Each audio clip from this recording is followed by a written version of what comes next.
ನಮ್ಮ ಚಿಂತಾಮಣಿಯ ಪಕ್ಕದಲ್ಲೇ ಇರುವಂತಹ ಗೋಪಸಂದ್ರದ ಶ್ರೀ ವೇಣುಗೋಪಾಲ ಸ್ವಾಮಿ ದೇವಸ್ಥಾನದ ಮುಂಭಾಗದಲ್ಲಿರುವಂತಹ ಈ ಒಂದು ಕಲ್ಲು, ಈ ಒಂದು ದೇವಸ್ಥಾನ ಸರಿಸುಮಾರು 473 ವರ್ಷಗಳಿಗೂ ಪುರಾತನವಾದದ್ದು ಅಂತ ಸಾರ್ತಾ ಇದೆ. ಈ ಒಂದು ಶಾಸನವನ್ನು ಸಾಧಾರಣವಾಗಿ ನಾವು ಎಪಿಗ್ರಾಫಿ ಆಫ್ ಕರ್ನಾಟಕ ಅಂತಕ್ಕಂತಹ ಒಂದು ಗ್ರಂಥವನ್ನು ಪರಿಶೀಲಿಸಿದಾಗ ಆಗಿನ ಕೋಲಾರ ಜಿಲ್ಲೆಯ ಚಿಂತಾಮಣಿ ತಾಲೂಕಿನ ಗೋಪಸಂದ್ರ ಅಂದರೆ ಗೋಪ ಸಮುದ್ರ ಅಂತ ಇದ್ರು, ಗೋಪ ಸಮುದ್ರದ ವೇಣುಗೋಪಾಲ ಸ್ವಾಮಿಗೆ ಭೂದಾನವನ್ನು ನೀಡಿರುವ ಬಗ್ಗೆ ಶಾಸನ ಸಂಖ್ಯೆ 46ರಲ್ಲಿ ಉಲ್ಲೇಖ ಇದೆ. ಇದು ಕ್ರಿಸ್ತಶಕ 1553ರಲ್ಲಿ ಬರೆದಿರ್ತಕ್ಕಂತಹ ಒಂದು ಶಾಸನ, ಅಂದರೆ 473 ವರ್ಷಗಳಷ್ಟು ಪುರಾತನವಾದ ಒಂದು ಶಾಸನ. ಆಗ ವಿಜಯನಗರ ಸಾಮ್ರಾಜ್ಯದ ಒಂದು ಚಕ್ರವರ್ತಿಯಾಗಿದ್ದಂತಹ ಸದಾಶಿವ ದೇವರಾಯರು ಅವರ ಒಂದು ಆಳ್ವಿಕೆಯ ಅಡಿಯಲ್ಲಿ ಈ ಒಂದು ಸ್ಥಳೀಯ ಅಧಿಕಾರಿಯಾಗಿದ್ದಂತಹ ಕೊಂಡರಾಜು ಅಂತಕ್ಕಂಥವರು ದೇವಸ್ಥಾನಕ್ಕೆ ದಾನವನ್ನು ನೀಡಿರುವಂತಹ ಒಂದು ಶಾಸನ.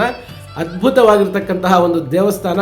ಈಗ ಎಲ್ಲ ಹೊಸದಾಗಿ ಆಲ್ಟ್ರೇಷನ್ ಮಾಡಿ ಹೊಸದಾದಂತಹ ಒಂದು ದೇವಸ್ಥಾನ ಥರ ಮಾಡ್ತಾ ಇದ್ದಾರೆ. ಸಂತೋಷದ ವಿಷಯ, ಬಹಳಷ್ಟು ಹೆಮ್ಮೆಯ ಒಂದು ವಿಷಯ ಹೌದು.